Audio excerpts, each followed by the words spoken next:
Father, I have to apologize to you because I prepared for the wrong gospel, unfortunately.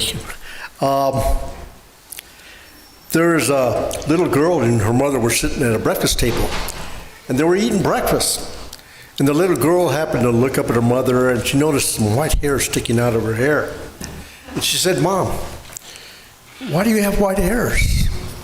And the mother thought pensively and said, "Well, every time you misbehave, every time that you don't do your homework, every time I have to correct you, I get a white hair." And the little girl thought about that for a little while, and she said, "Mom, what about Grandma?"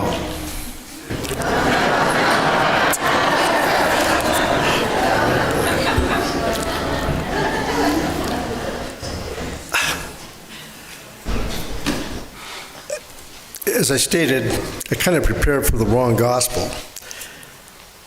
So I'm going to tell you what I have. It's about Zacchaeus.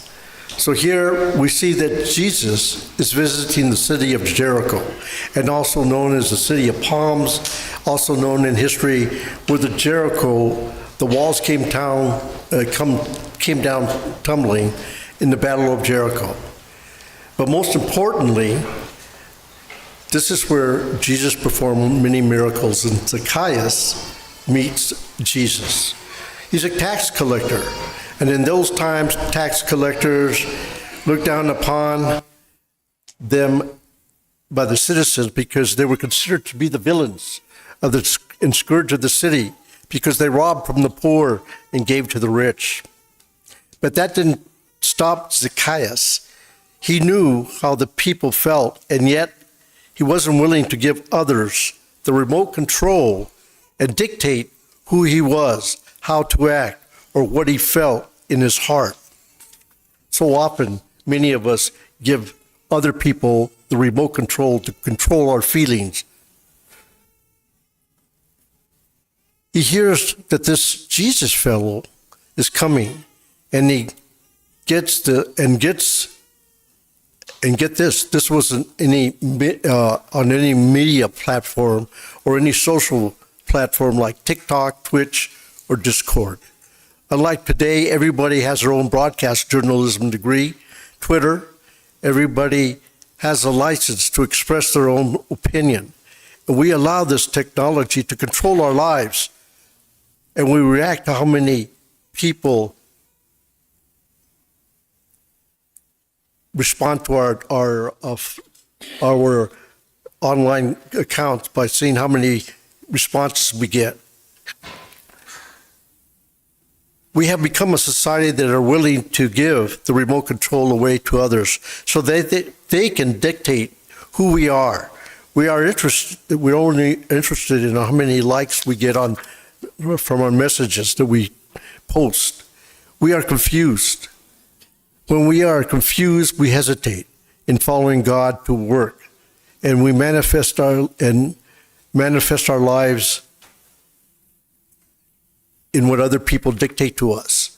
When we allow this to happen, we begin waiting for the perfect sign, the right confirmation, the ideal timing that feels safe enough to take the next step.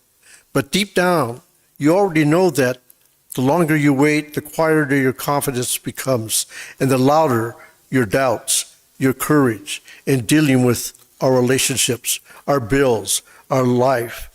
God takes a back seat, and we stop trusting. We become God.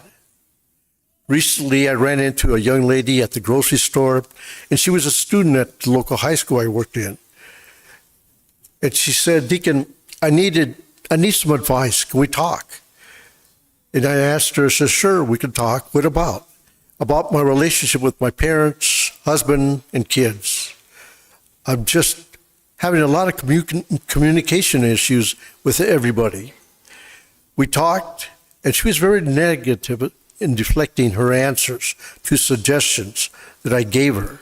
I also asked if she was going to church, praying, Jesus talking to God. And at every suggestion was a no.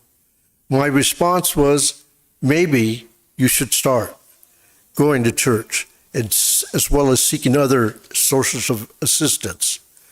You see, she was trying to fit answers into the particular puzzle that faith doesn't work like that, and faith doesn't work like that. Trust doesn't grow in clarity, it grows in chaos. But choose to believe in something, the truth. When you deflect, you are postponing your purpose, and every time you say, I am not ready, you are actually saying, I don't trust what's already been placed within you, faith in God. Sometimes we need to have enough courage to trust that each step will reveal the next, and this is where so many people get stuck. They believe for certainty before they act. They wait for the guarantee before they move. But faith doesn't work that way. Trust doesn't grow in clarity, it grows in chaos. It grows when you can't see what's next. But choose to believe that something greater and God is in the answer. Zacchaeus was a worldly man, trying to climb the social ladder, a man of ambition. And he wasn't about to give away the remote control to anybody. On this day, something was stirring Zacchaeus' heart. So he made a decision. He wants to catch this man's act, or maybe he had a more notorious intentions.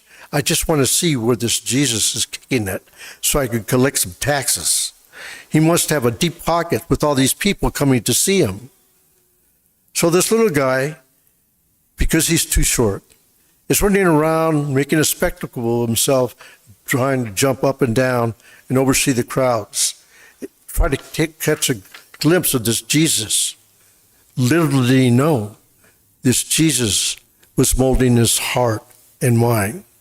So finally, this little guy climbs up a sycamore tree to catch a glimpse of this Jesus. And what happens? Jesus looks up at Zacchaeus and informs him, get down, and from there, and go and prepare your home so that I can eat and rest.